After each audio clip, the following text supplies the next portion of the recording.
You're gonna make it. Both of us, we will.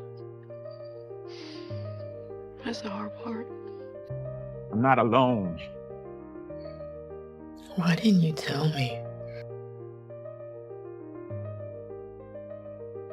I believe we'd like to get to know you a whole lot better. Could be 30 years for us here.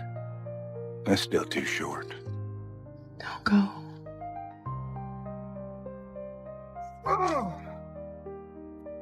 I had a dream. You died. It wasn't his time. Abraham would have wanted to go out fighting. What the hell are you doing? Go.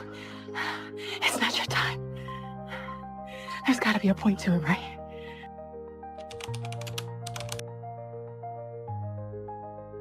The character of Sasha is a very odd one to me. She's someone that people constantly request me to make a video on, and she also survived 5 seasons of the show, and had plenty of screen time. Yet she's a character I find myself struggling to recall any memorable scene she's a part of, or at least a main part of, other than her death scene of course. However, after watching hours of footage of her to make this video, it's a character who I think is not only extremely underrated, but also falls victim to the same typical tropes over and over again, at no fault of her own. So join me as we delve into the wasted potential of Sasha. But first, we must learn the character's story. Sasha Williams is the younger sister to Tyrese Williams, and they grew up in Jacksonville, Florida. Her father was a war veteran, and she became a firefighter pre-apocalypse. During the outbreak, herself and Tyrese stayed at their neighbour Jerry's bunker for around 7 months until running out of supplies.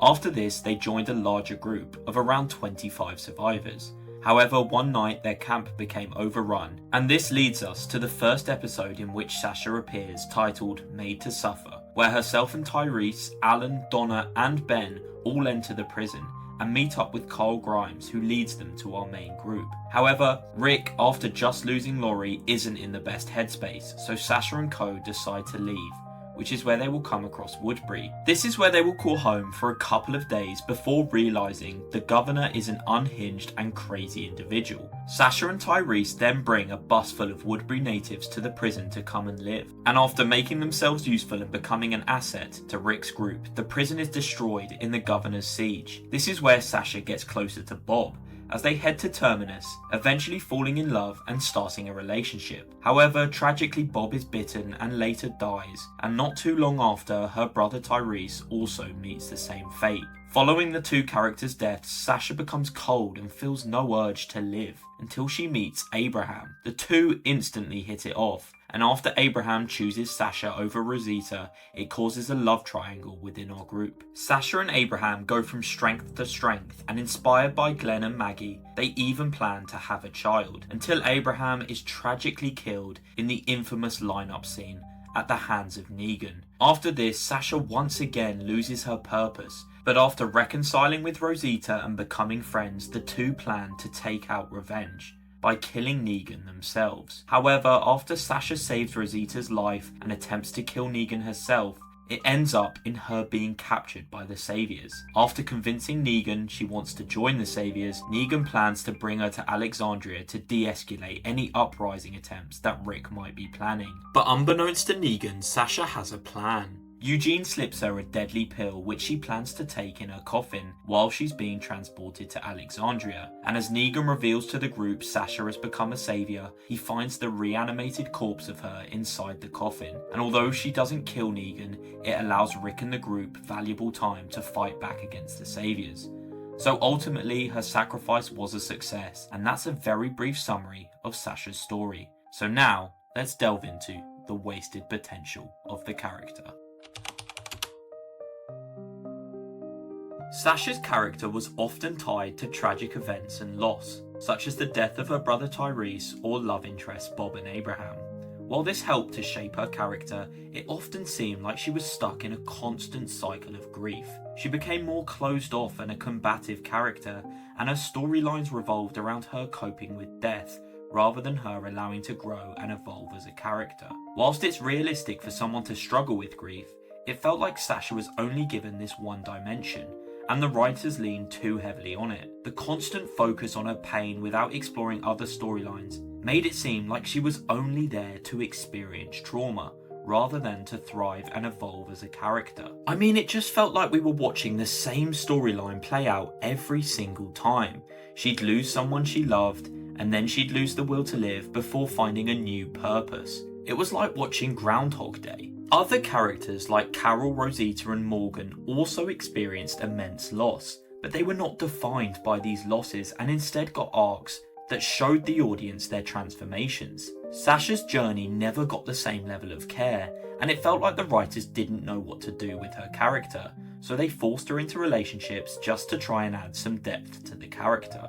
What sucks about this is Sasha is an extremely likeable person in the early seasons, and her relationship with Bob felt natural and served a purpose, to not only show the tragic loss of Bob, but also make her character see the optimistic side of life, as Bob had taught her.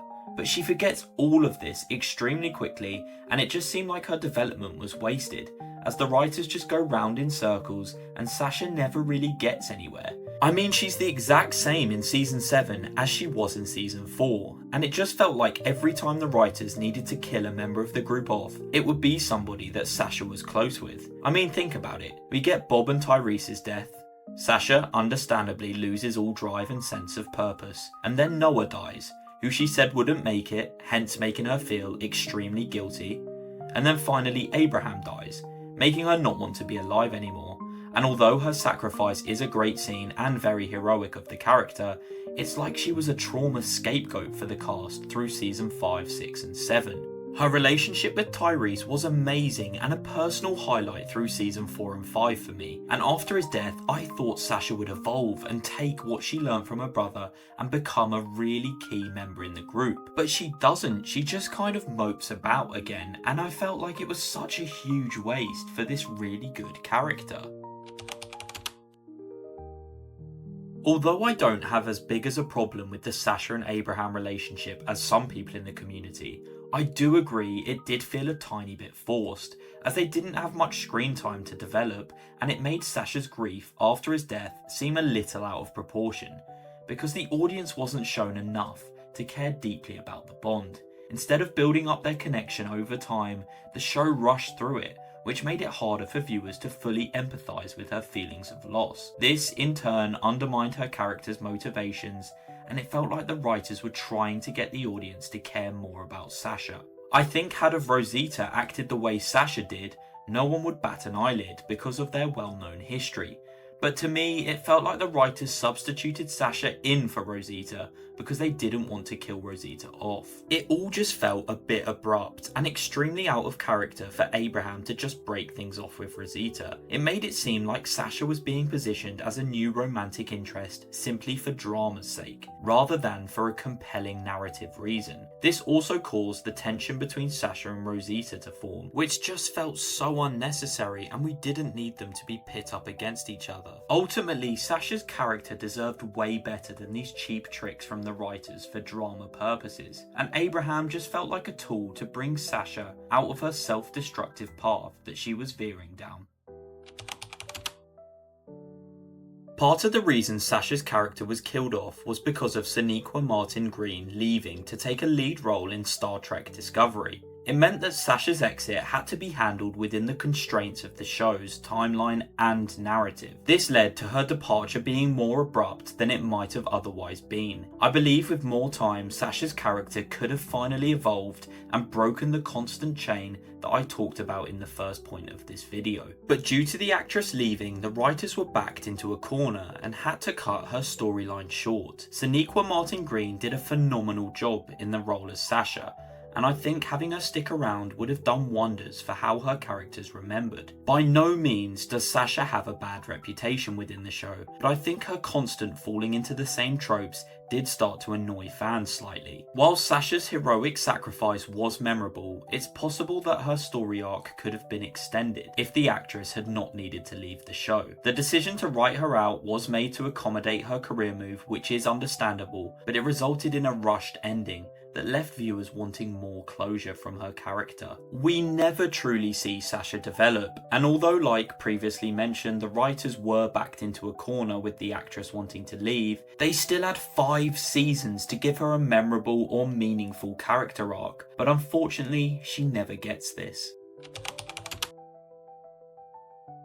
In conclusion, Sasha is a good character for me, but she had the potential to be amazing. I think the writer's failure to delve into her backstory and show us the previous group she was with before joining Rick's, and the constant reusal of the same grief storyline, is a massive shame. She's a character I felt was largely forgotten about, and someone the writers had little clue what to do with. And although her death scene is iconic, Sasha will always be one of those characters for me who never quite lived up to what I believe she was capable of. I would have loved to see her blossom, or at least have a different storyline explored other than grief and guilt, because I truly believe Sasha is one of the most underrated characters in the whole show, but ultimately we never got this. Thank you so much for watching today's video, and let me know what you guys think down below in the comments. Please like and subscribe if you're new, as it would mean the world, as we are so close to 5,000 subscribers, which is just surreal. But again, thank you all for watching, and I'll see you next time.